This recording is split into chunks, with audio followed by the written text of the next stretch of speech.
ओम शांति। 19 अगस्त 2026 बाबा की महावाक्य। मीठे बच्चे, तुम्हें अभी रूहानी कारोबार करनी है। रूह समझकर हर कर्म करने से आत्मा निर्विकारी बनती जाती है। प्रश्न: स्वर्ग का वर्षा लेने और स्वर्ग में ऊंच पद पाने का आधार क्या है? उत्तर: ब्रह्मा कुमार कुमारी बने तो स्वर्ग का वर्षा मिल जाएगा, परंतु ऊंच पद का आधार है पढ़ाई। अगर बाप का बनकर अच्छी रीति पढ़ाई पढ़ते रहें, पूरा पवित्र बने तो राजाई पद मिलता है। कोई पूरा पढ़ते नहीं, कर्म बंधन है, पूरा पवित्र नहीं बने और शरीर छूट गया तो प्रजा में भी साधारण पद पा लेंगे। ओम शांति। रूहानी बच्चों को रूहानी बाप समझा रही हैं। यहाँ रूहानी कारोबार है, बाकी सारी दुनिया में जिस्मानी कारोबार है। वास्तव में कारोबार चलती है रूहों की। आत्मा ही इस शरीर द्वारा पढ़ती है, चलती है, विकर्म करती है। इसीलिए पतित आत्मा, पाप आत्मा कहा जाता है। आत्मा ही सब कुछ करती है। इस समय सब मनुष्य देह अभिमानी हैं। मैं आत्मा हूँ समझने बदले समझते हैं मैं फलाना हूँ। यह व्यापार करता हूँ, यह फलाने कामी क्रोधी हैं। शरीर का ही नाम लेते हैं। इसको कहा जाता है देह अभिमानी दुनिया, उतरती कला की दुनिया। सतयुग में ऐसे नहीं होता। वहाँ देही अभिमानी होते हैं। तुमको देही अभिमानी बनाया जाता है। अपने को आत्मा निश्चय करो। मैं आत्मा यह शरीर रूपी चोला धारण कर पार्ट बजाती हूँ। वह एक्टर्स भी भिन्न भिन्न कपड़ा बदली कर पार्ट बजाते हैं। बाप कहते हैं, तुम आत्माएं पहले शांति धाम में थी। तुम्हारा घर है शांति धाम। जैसे वह हद का नाटक होता है, यह फिर है बेहद का नाटक। सभी आत्माएं परम धाम से आकर शरीर धारण कर पार्ट बजाती हैं। आत्माओं का असुल घर है परम धाम। उन एक्टर्स का तो घर यहाँ ही होता है। सिर्फ ड्रेस बदली कर आकर पार्ट बजाते हैं। तो बाप बैठ समझाते हैं, तुम आत्माएं हो। बाप तो बच्चे बच्चे ही कहेंगे, सन्यासी बच्चे बच्चे नहीं कहेंगे। बाप कहते हैं, मैं पतित पावन तुम सभी आत्माओं का बाप हूँ। जिसको तुम गॉड फादर कहते हो, गॉड फादर तो निराकार है। ब्रह्मा विष्णु शंकर को भी गॉड फादर नहीं कहेंगे। उनमें भी आत्मा है, परंतु उनको कहते हैं ब्रह्मा देवता नमः, विष्णु देवता नमः। देवताएं क्या करते हैं यह किसको पता नहीं है। बाप ही आकर समझाते हैं, तुम कैसे ड्रामा प्लान अनुसार पार्ट बजाते हो। दुनिया एक ही है, ऐसे नहीं। कोई नीचे पाताल व ऊपर में दुनिया है। दुनिया एक ही है जिसका चक्कर फिरता रहता है। लोग तो कह देते हैं मून में प्लॉट लेंगे। बाप समझाते हैं बच्चे कितने इंसॉल्वेंट बन पड़े हैं। भारतवासियों के लिए ही कहते हैं तुम कितने साहूकार समझदार थे। इन लक्ष्मी नारायण का सारे विश्व पर राज्य था जिसको कोई लूट न सके। वहां कोई पार्टीशन आदि नहीं होती। यहाँ तो कितनी पार्टीशन है, आपस में टुकड़े टुकड़े पर लड़ते रहते हैं। तुम सारे विश्व के मालिक थे। सारा आकाश, पृथ्वी, समुद्र सब तुम्हारा था। तुम उनके मालिक थे। अब तो टुकड़े हो गए हैं। यह किसको पता नहीं है। भारत ही विश्व का मालिक था। बाप समझाते हैं आत्मा को जो पार्ट मिला हुआ है वह कभी घिसता नहीं, चलता ही रहता है। अभी तुम फिर से मनुष्य से देवता बन रहे हो। फिर 84 जन्म लेंगे। तुम्हारा पाठ चलता ही रहता है, कभी बंद नहीं होता है। कोई मोक्ष आदि पाते नहीं। जितने अनेक गुरु, अनेक शास्त्र, उतनी अनेक मतें होती हैं। मनुष्यों में कितनी अशांति है। जहाँ भी जाओ कहेंगे मन को शांति कैसे मिले। यह देह अभिमान में आकर कहते हैं।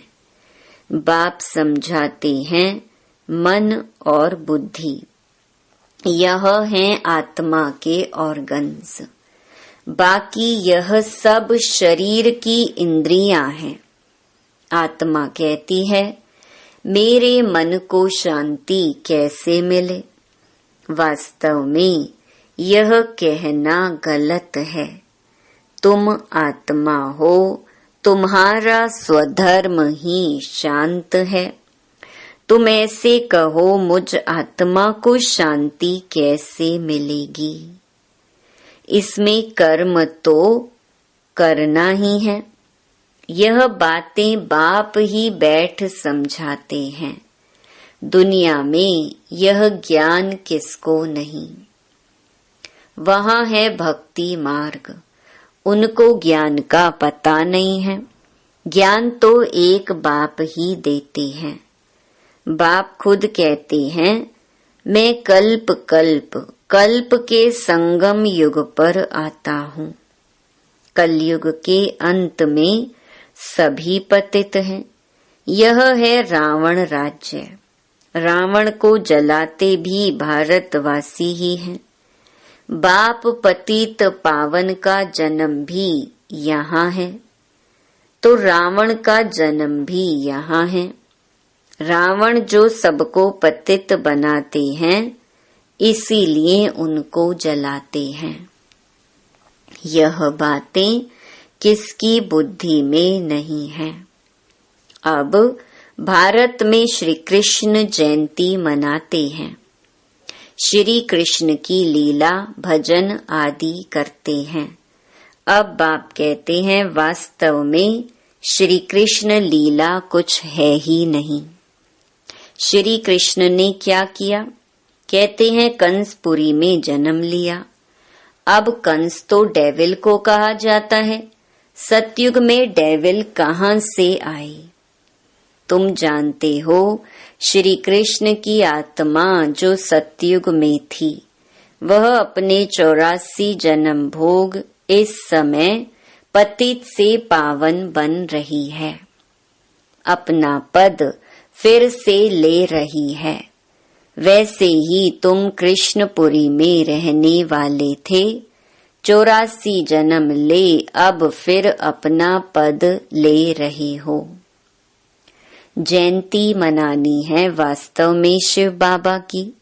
जो शिव बाबा सबको हेल से हेवन में ले जाते हैं, उनकी कोई लीला है नहीं। कहते हैं कि हे पतित पावन बाबा आओ, आकर हमको हेल से हेवन में ले जाओ। आप हमारे बाप हो तो हम स्वर्ग में होने चाहिए, हम विशेष दुनिया में क्यों हैं? इसीलिए बुलाते हैं हे गॉड फादर, हमको इस दुख की दुनिया से लिबरेट करो। यह भी ड्रामा में नोंद है। बाप कहते हैं इस ड्रामा को कोई जानते नहीं। शास्त्रों में ड्रामा की आयु लंबी लिख दी है। नई दुनिया को पुरानी बनना ही है, सतो रजो तमो में आना ही है। यह है बेहद की बात। अभी तुम फिर से विश्व के मालिक बन रहे हो। भारतवासी जो नई दुनिया में थे वही 84 जन्मों का पाठ बजाएंगे। अभी तुम पवित्र बनते हो, बाकी सब मनुष्य पतित हैं। तब तो पावन के आगे जाकर नमन करते हैं। पावन को पावन नमन क्यों करेंगे? सन्यासी पावन हैं, तब तो पतित मनुष्य उनके आगे माथा झुकाते हैं। कन्या पवित्र है तो सब उनके आगे सिर झुकाते हैं। वही कन्या शादी कर ससुर घर जाएगी तो माथा टेकना पड़ता है। अभी बेहद का बाप आए हैं सबको पावन बनाने। वह सब हैं कलयुग में, तुम हो अभी संगम पर। अब तुमको पतित दुनिया में नहीं जाना है। यह है ही कल्याणकारी युग। बाप आकर सबका कल्याण करते हैं। तुम अभी श्री कृष्ण जयंती मनाएंगे, नहीं तो लोग समझेंगे यह तो नास्तिक हैं। नास्तिक वास्तव में उनको कहा जाता है जो अपने बाप को और रचना के आदि मध्य अंत को नहीं जानते हैं। इस समय सब निधन के ऑर्फन बन पड़े हैं। घर घर में झगड़ा है, एक दो को मारने में देरी नहीं करते हैं। इसीलिए इसको नास्तिकों की दुनिया कहा जाता है। बाप को न जानने वाले। तुम हो जानने वाले। तुम अभी समझते हो कि हम पत्थर बुद्धि थे। बाप हमको पारस बुद्धि बना रहे हैं और कोई तकलीफ की बात नहीं। बाप सिर्फ कहते हैं 1 घंटा पढ़ो। अपने को आत्मा समझ मुझ बाप को याद करो। शरीर को याद करेंगे तो लौकिक संबंधों की याद आएगी। देही अभिमानी रहेंगे तो मुझ बाप की याद रहेगी। यह तो है ही विशेष दुनिया। विषय सागर में गोते खाते रहते हैं। विष्णु को क्षीर सागर में दिखाते हैं। कहते हैं वहां घी की नदियां बहती हैं। यहाँ तो घासलेट भी नहीं मिलता। फर्क है ना? तो तुम बच्चों को कितनी खुशी होनी चाहिए। बाप ही खिवैया है ना। गाते भी हैं नैया मेरी पार लगाओ। यह सब नैयाएं हैं, खिवैया एक बाप ही है। यह शरीर यहाँ ही छोड़ देंगे, बाकी आत्माओं को पार ले जाएंगे शांति धाम। वहां से फिर भेज देंगे सुख धाम। परमपिता परमात्मा को ही खिवैया कहा जाता है। बाप की ही महिमा गाते हैं अनेक प्रकार से। अभी तुम पवित्र बन पवित्र दुनिया के मालिक बनते हो। श्री श्री शिव बाबा आए हैं श्रेष्ठ बनाने। खुद भगवान कहते हैं यह भ्रष्टाचारी दुनिया है। अभी तुम परम पिता परमात्मा की श्रीमत पर चल श्रेष्ठाचारी बनते हो। कितनी यह गुप्त रमणीक बातें हैं जो तुम बच्चों को ही समझ में आती हैं, औरों को समझ में आएंगी ही नहीं। तुम जानते हो कि अभी देवी देवता धर्म का कलम लग रहा है। जो भी देवी देवता धर्म वाले और धर्मों में चले गए हैं वही आकर फिर ब्राह्मण बनेंगे। ब्रह्मा कुमार कुमारी बनने बिगर बाप से स्वर्ग का वर्षा ले नहीं सकते। अभी तुम ब्रह्मा कुमार कुमारियां स्वर्ग का वर्षा ले रहे हो। जितना पुरुषार्थ करेंगे कराएंगे उतना ऊंच पद पाएंगे। सब तो इतना नहीं कर सकते। पूरा नहीं पढ़ेंगे तो उसका नतीजा क्या होगा? अगर शरीर छूट जाए तो स्वर्ग में आ जाएंगे, परंतु प्रजा में बिल्कुल ही साधारण। अगर बाप का बनकर अच्छी रीति पढ़ें तो राजाई पद पा सकते हैं। नहीं पढ़ते हैं तो समझेंगे उनकी तकदीर में नहीं है। पवित्र रहेंगे पढ़ेंगे तो ऊंच पद पाएंगे। अपवित्र होने से बाप को याद नहीं कर सकेंगे। ऐसे भी बहुत हैं। कर्म बंधन का हिसाब जब छूटे, गाड़ी के दोनों पहिया पवित्र होंगे तो ठीक चलेंगे। दोनों पवित्र रहेंगे तो ज्ञान चिता पर बैठ जाएंगे, नहीं तो खिटपिट होती है। कई बच्चे कहते हैं कि बाबा हम तो जानते हैं श्री कृष्ण सतयुग का पहला प्रिंस है, तो क्यों नहीं कुछ मनाएं? अच्छा, हम श्री कृष्ण की आत्मा को बुला भी सकते हैं। आकर खेल पाल करेगी, रास करेगी और क्या करेगी। गोप गोपियां तो यहाँ ही होते हैं। वहां तो प्रिंस प्रिंसेस आपस में मिलते हैं तो रास करते हैं, सोने की मुरली बजाते हैं। यह सब खेल पाल तुम पिछाड़ी में देखेंगे। यह सब पाठ चलेंगे। शुरू में दिखाया गया, फिर तुम पुरुषार्थ में लग गए हो। अब फिर पिछाड़ी में साक्षात्कार होना शुरू होगा। कौन कौन किस पद को पाएंगे यह तुम जानते हो। बाप बैठ यह सब राज समझाते हैं। तुमसे पूछते हैं वेदों शास्त्रों को मानते हो? बोलो हाँ, हम क्यों नहीं मानते हैं। ये सब भक्ति मार्ग की सामग्री है। इनमें कोई ज्ञान नहीं है। ज्ञान देने वाला तो एक है। ज्ञान मिलता है तो भक्ति आपे ही छूट जाती है। तुम मंदिर में भी जाएंगे तो बुद्धि में रहेगा कि यह लक्ष्मी नारायण फिर अब नई दुनिया में राज्य करेंगे। बाप बच्चों को समझाते हैं दोनों तरफ तोड़ निभाना है। गृहस्थ व्यवहार में रहते पवित्र बनना है। श्रीमत कहती है पूरे पवित्र बनो, पूरा वैष्णव बनो और विष्णुपुरी का राज्य लो। अच्छा, मीठे मीठे सिकिलधे बच्चों प्रति मात पिता बाप दादा का याद प्यार और गुड मॉर्निंग। रूहानी बाप की रूहानी बच्चों को नमस्ते। धारणा के लिए मुख्य सार।